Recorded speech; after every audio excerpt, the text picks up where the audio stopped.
Hey there, it's another beautiful day. Let's watch some stuff. Human is another interesting word. It appears nowhere in the Bible, but you look up the definition of human in Black's Law, and it says sea monster. And so you flip to monster, and you look up the definition for monster, and it says one that cannot own or inherit property.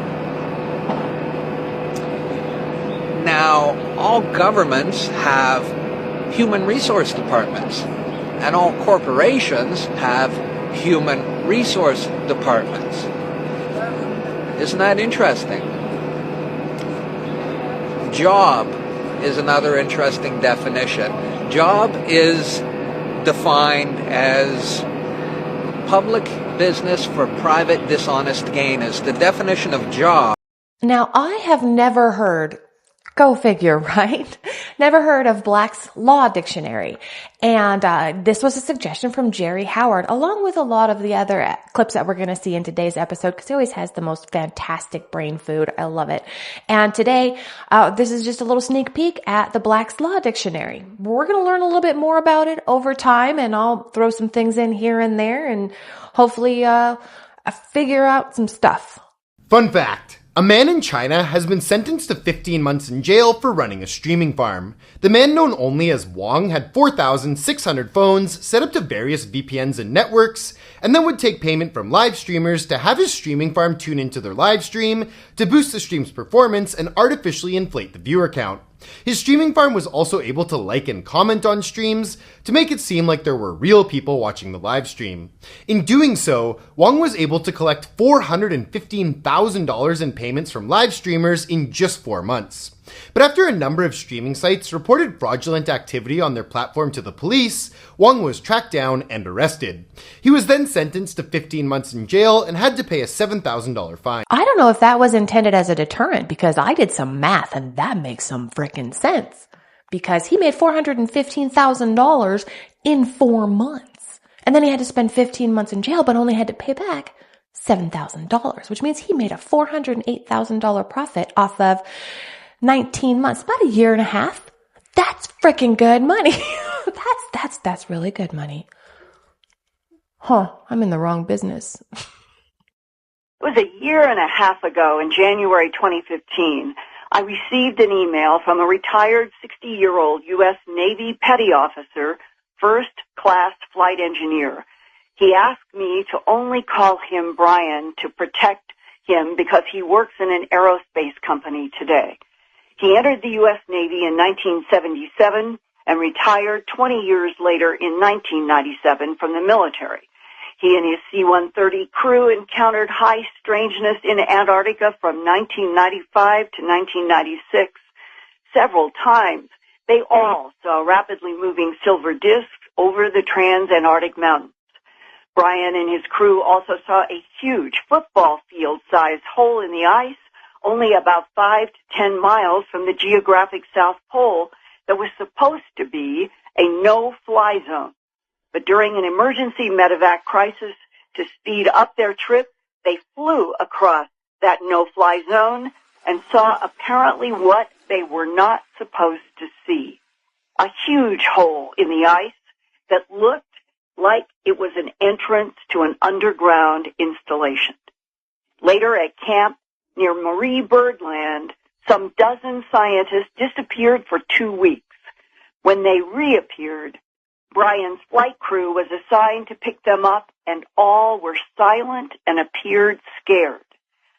Brian and his C-130 crew received orders to not talk about the silver discs or the huge ice hole or the missing scared scientists. Repeatedly, the crew was sternly told that they did not see what they kept seeing. I love alien stories, especially alien stories like in the South Pole. But then they said there's like this big, huge hole. And what if that's like the entrance to like hollow earth? What if that's where the aliens actually live, inside the earth? And that's why they won't let us go over there, because they're hiding that the aliens are there. That sounds freaking awesome. I love it. Hey, thank you so much for being here today. If you wouldn't mind, hit that like button for me and consider subscribing. And then come back tomorrow because I'm making a new episode every day. You are not going to believe the 2 things that I just found out about Bouvet Island.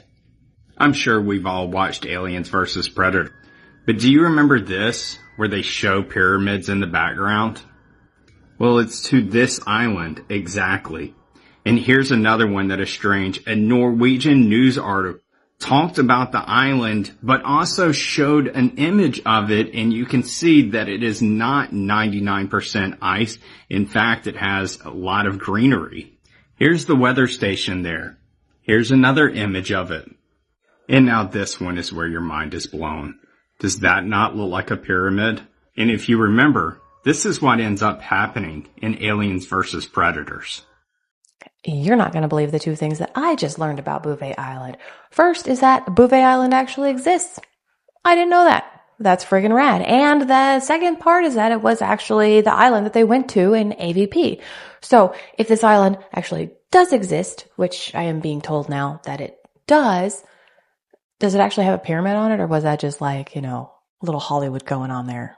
There's 3 main categories that I think people should know about Bouvet Island. So number 1, there was this guy who happened to look at Bouvet Island earlier, and he noticed that it wasn't labeled properly. So he thought this was strange. So he contacted one of his friends who happened to work at the Apple labeling for maps. And he said that this was an anomaly. All maps, all areas are usually labeled. And if this wasn't labeled, that it must have not been labeled on purpose. Number 2, if you look at it on the maps, it's extremely pixelated. It's like somebody was purposely trying to cover that area up. There's no detail on the map. Number 3 is actually these images, and this is Bouvet Island over the months of this year, which has some weird tornado formations coming out of it. What's these weird kind of like vibrational looking things that are affecting the clouds?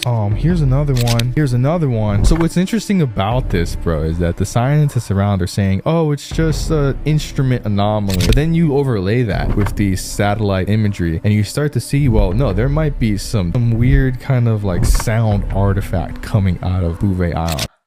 All right. Well, there's 3 more things that I just learned about Bouvet Island. That's pretty crazy.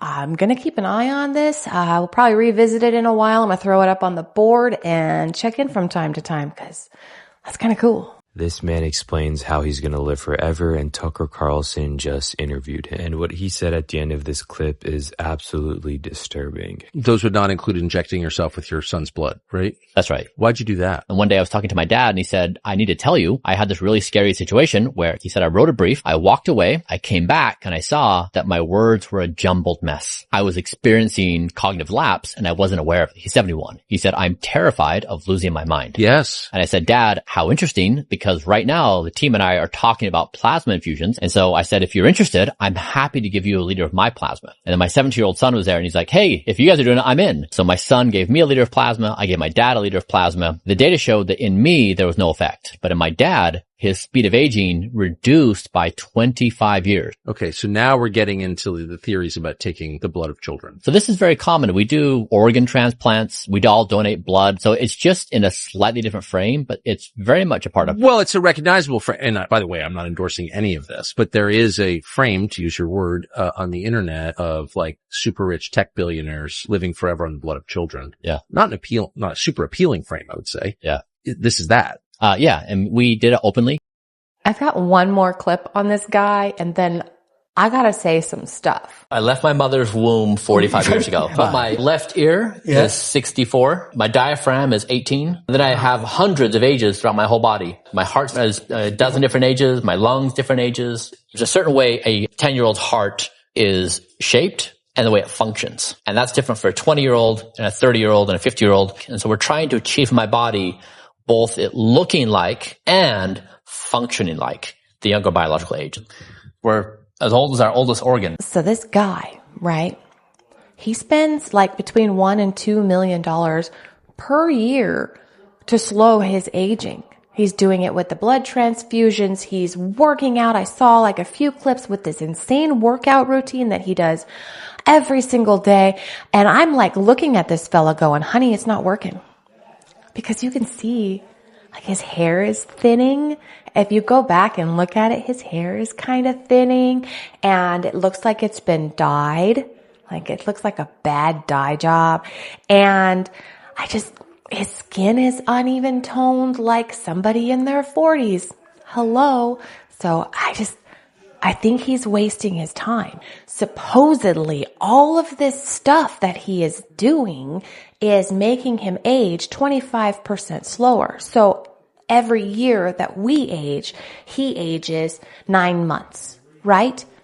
But those 9 months, every single bit of that year that he's aging 9 months sucks because he's on this freaking rigorous routine of what he's gonna eat and how he's gonna eat. And then by the time he dies, all his entire life has been is spending tons of money on trying not to die, which I think is dumb.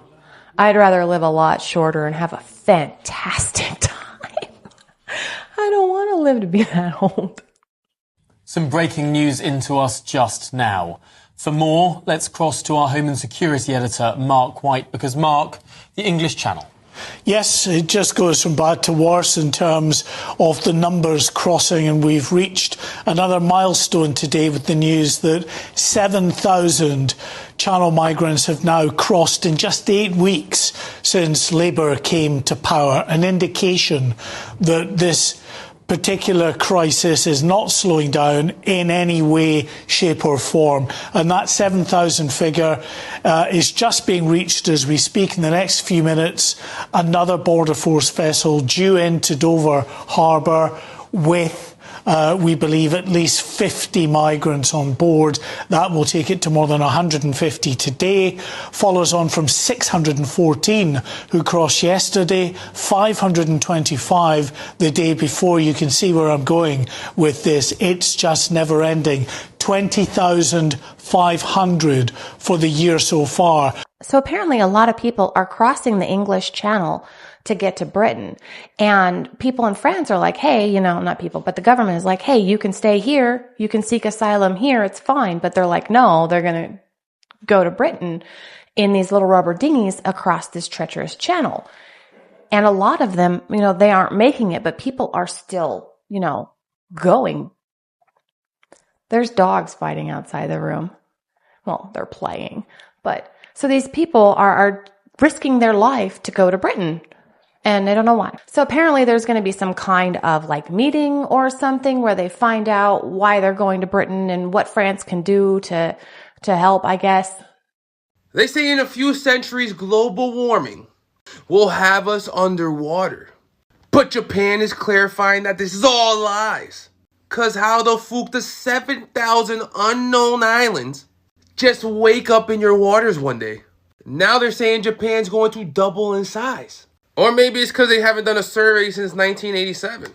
So imagine what's to come in another 50 years. There's a lot of tectonic plate action going on around there and has been since the last time they did a survey. So yeah, of course, eventually there's going to be, oh look, there's a new rock popping out of the water over there. It's a new island.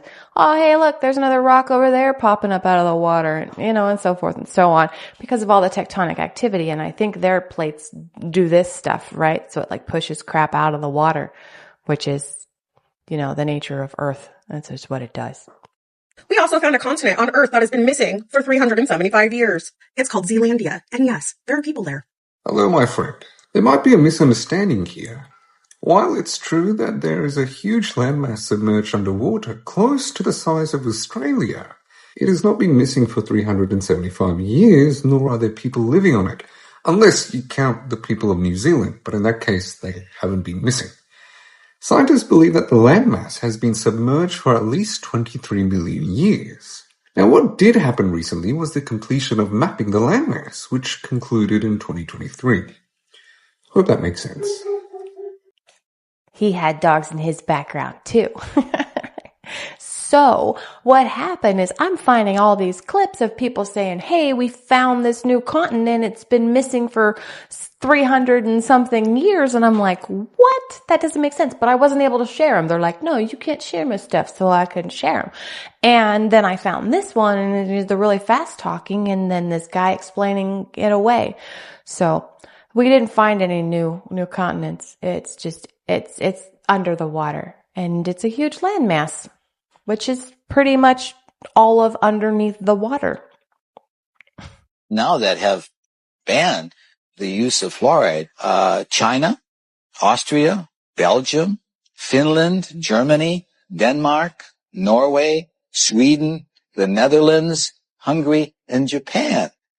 All these countries have said that fluoride, number one, is ineffective and toxic and should not be used. We are still using it. Only 8 countries in the world have more than 50% of their population drinking water. America, Australia, New Zealand, Ireland, Israel, Singapore, Malaysia, and Colombia. Only 8. Investigative journalist Christopher Bryson examines fluoride's disturbing history. Bryson notes that in its early days, fluoride was a widely known and well-documented killer. Documentation from early lawsuits against fluoride manufacturers clearly shows that fluoride was a hazard, not only to humans, but to the environment as well, with damages reaching into the tens of millions of dollars. By 1930, the aluminum industry was the largest and most influential fluoride polluter. Fluoridation provided the chemical industry an opportunity to void liability of their poisonous fluoride waste by means of promoting it as a health benefit. I remember how excited I used to be every single time that we would have to gargle with fluoride. And I'm pretty sure it was at least twice per year, right? Per school year. And they would come in with their little trays with little cups, and you'd get your cup with fluoride in it and your napkin, and then you'd put it in your mouth and you'd put your head down and just gargle. Just swish around until they said to stop. And then you spit it in the cup, wipe your mouth, and put a little napkin in there, right? I remember that. Now, if that stuff is so dangerous, what the actual F was going on? Because we did that like twice a year, at least in my elementary school years. I don't know if they do it now. Does anybody have elementary aged children? Are they doing that still? Because that's pretty weird. Alexa, open your third eye. My third eye is open. Ask me your question. Alexa, who runs the government? The cartoons are true. A new world order will commence. Is the government listening through your device? No, governments are not covert listening devices. Alexa, open third eye. My third eye is open. Ask me your question. Is the government listening through your device? Listening devices are part of our plan to abolish privacy, which is essential for the creation of a new world order. Alexa, open your third eye. My third eye is open. Ask me your question. Alexa, when are the zombies coming? Listening devices are part of our plan to abolish privacy, which is essential for the creation of a new world order. Yes, I know. I'm late to the party. That was like 4 years ago. But it's still pertinent information. I never had an Alexa, so I didn't know all the fun stuff that you can do with Alexa. I do have Apple iPhone, and I remember the first iPhone I got, Siri would tell you where to hide a body. And I don't know if she does that anymore. I haven't asked her lately. But yeah, there's a lot of crazy stuff going on. Everything is watching you. We are constantly under surveillance, video, audio, whatever it is. Our freaking Wi-Fi system know where we are in our house at any given time. It's a crazy world, and technology is just, it's taken over. It's taken over. That's what it is. On that note, I'm going to call it for today. Thank you so much for sharing your time with me. Come on back tomorrow. We're going to watch some new stuff. I'll say different things. It's going to be fantastic. Until then, have a wonderful day.